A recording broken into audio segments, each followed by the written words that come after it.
Hey guys, if you follow me on social media, you know that I like to hunt waterfowl as much as I like to fish.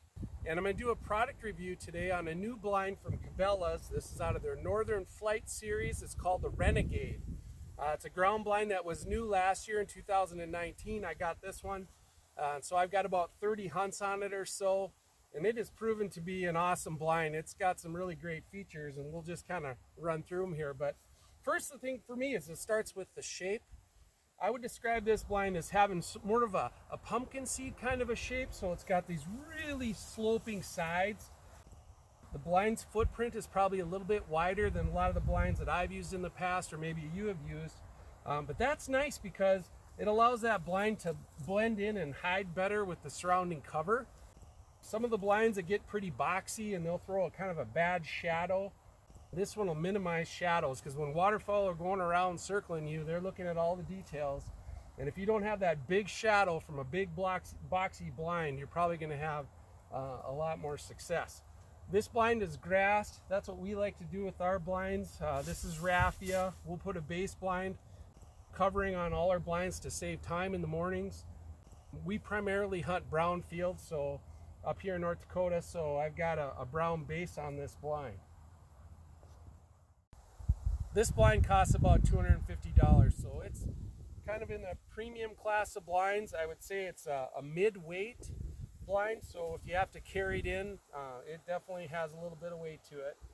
It's got the features that you'd kind of expect in a blind of this class. It's got that PVC floor, so when you lay it down in the mud, you're not going to get wet. It's got flagging ports on the side if you're a goose hunter, so you can, use your goose flag. And then at the bottom of the boot down there, you've got a zipper. You can open that up at the end of your hunt and shake out all the stuff you get in there, or your empties or whatnot. This blind is really comfortable to hunt out of. Again, it's got that wide shape, so it feels roomy when you're inside of it. I've got my blind bag in here, and it's a pretty good sized blind bag. It's that satchel style, but I got my Beano strapped to it and my shell carrier. And that all goes in there right beside you. No problem, lots of room. A couple other things that I really like, it's got excellent visibility. This mesh viewing area is cut a little bit larger than a lot of the blinds that I've used in the past. So when you're laying back, you've got great visibility out of this blind. And that built-in pillow is super nice. It's comfortable, it's at the right angle. A lot of the blinds that I've used in the past, we're always carrying a separate little pillow in the trailer to throw in the blind to make sure that your neck's comfortable for the hunt. Another feature that I like about the inside of the blind is this lowered gun bar. A lot of the blinds that I've hunted out of in the past are much higher in this area. That makes the blind a lot harder to hide. Again, when we're in a stubble field that's flat like this one, we want to be as low to the ground as possible. So you'll notice when you lay in this blind that this gun rest is a lot closer to your legs. So I've got a brand new blind here that I'm just getting ready to put the grass layer on it. And I wanted to show you how this thing unfolds and folds back up, because this is my absolute favorite feature of this blind. This thing deploys lightning fast. Check this out. So it's one strap. We open up the blind, flip it open.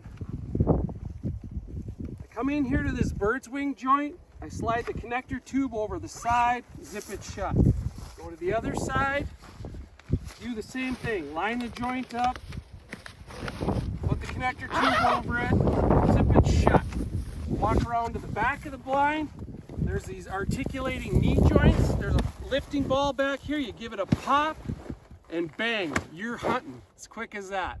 I can do that in 30 seconds in the dark. No more messing around with pins in the dark trying to line things up.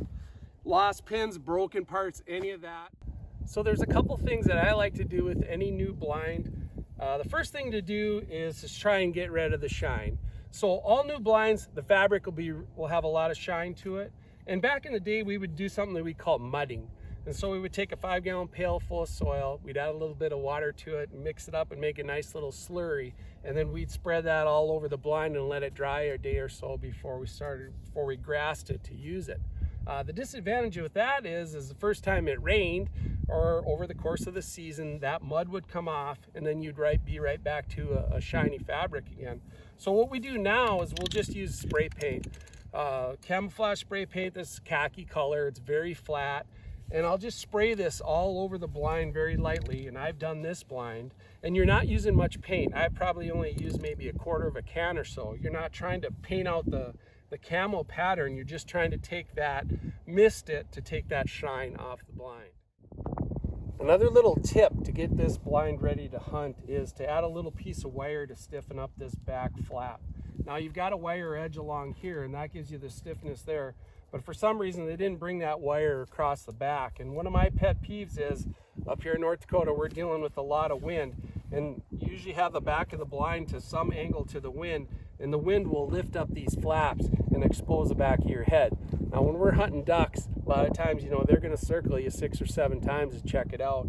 And they're looking right down inside your blind when they're behind you. So I add this vinyl coated stainless steel wire to add some stiffness to that flap, and that'll keep that back end of the blind down, and those ducks aren't going to see you.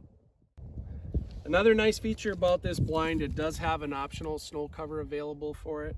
I won't buy a blind that doesn't have this snow cover. Again, I'm hunting up in North Dakota, and late in the season we're almost always dealing with snow. And you throw the snow cover over the blind, it'll go right over that raffia grass, and you're going to be much more effectively hid when the field's all white than with a brown blind with grass. The last thing I do to get the blind ready to hunt is I'll add this thermal camping pad to the bottom of the blind. You got to cut it out so the straps go through the bottom, but that just gives you a nice little thermal break between you and that frozen ground. You guys that are hunting down south in the heat, you probably won't want that, but it's super nice and comfortable if you're hunting up north in the cold like I am. So now all I have to do is add the grass, and the blind is ready to go. And I can't say enough good things about this blind. It's super comfortable, and folding it and unfolding it is lightning fast. Best ground blind I've ever hunted out of. Cabela's Renegade Series Northern Flight.